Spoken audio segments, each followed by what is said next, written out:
Subhanallah walhamdulillah wa la ilaha illallah. The first question that was asked to me was by the American Consul General of Perth. And the first question he asked me, the Dr. Naik, do you consider Osama Bin Laden to be a terrorist? And I told him, as far as Osama Bin Laden is concerned, I don't know. I haven't met him. I haven't interrogated him. He is neither my friend, neither is my enemy. I cannot give the answer based on the news reports of BBC and CNN. If you want the answer based on BBC and CNN, you have no option but to say he's a terrorist. But the Quran says in Surah Hujurat, chapter number 49, verse number 6, that whenever you get information, check it up before you pass it on to the second person.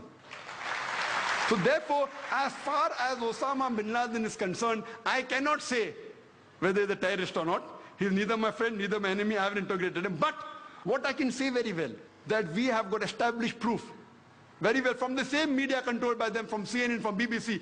We know that thousands of innocent Afghans have been killed in Afghanistan. Thousands of Iraqis have been killed in Iraq.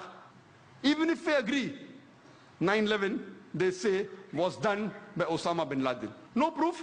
Hypothetical. When the Afghanistan government wants proof, George Bush gives it to Tony Blair. He gives it to Musharraf.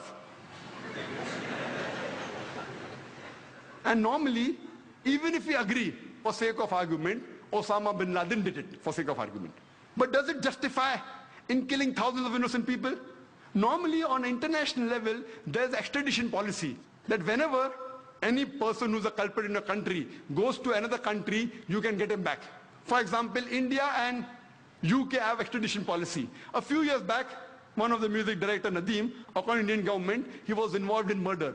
He goes and sits in UK. The Indian government has the extradition policy with UK, but when they wanted him back, they said, prove it that he's a culprit. Many people from India went there. Our police force went there. They could not prove. They even had to pay for the lawyer charges of that Nadeem. We know that in the Bhopal gas tragedy, we know that thousands of innocent Indians were killed.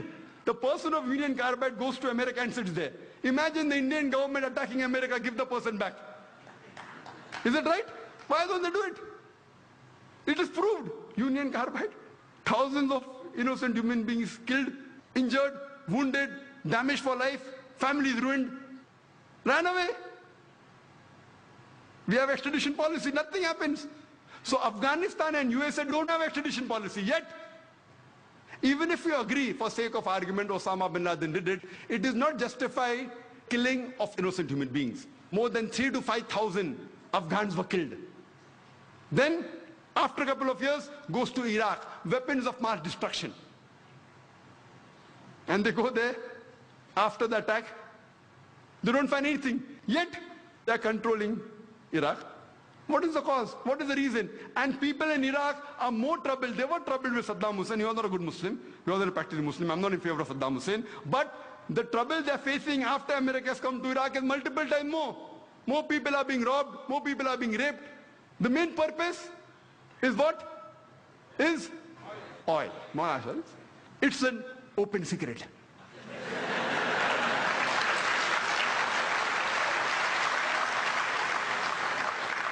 So I told the American Consul General at that time that according to me, #1 terrorist in the world is George Bush.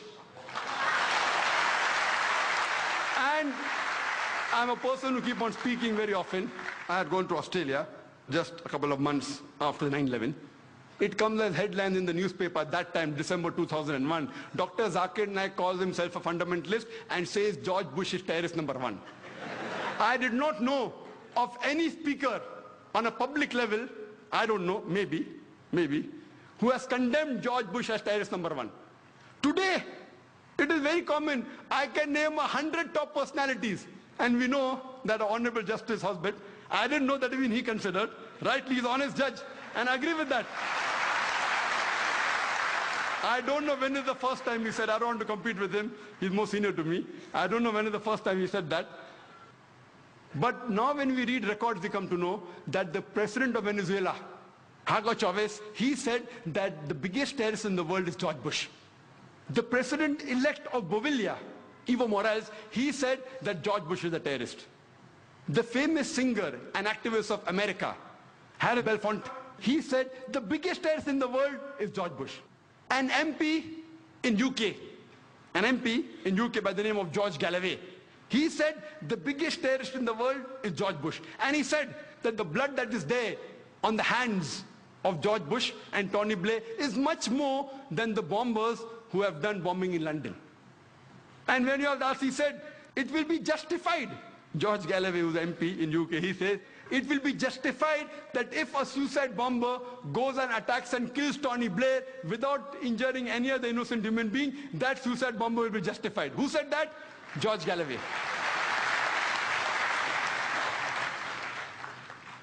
We have Jyoti Basu, a few months back. He said, when George Bush came to India, that number one terrorist is George Bush. Everyone says that, but the Indian government wants to invite him. For what? So that we learn the art of terrorism? Recently, a couple of days back, it was a news article in the newspapers that the Nobel Prize winner Betty Williams, she said that she would love to kill George Bush. Subhanallah walhamdulillah wa la ilaha illallah.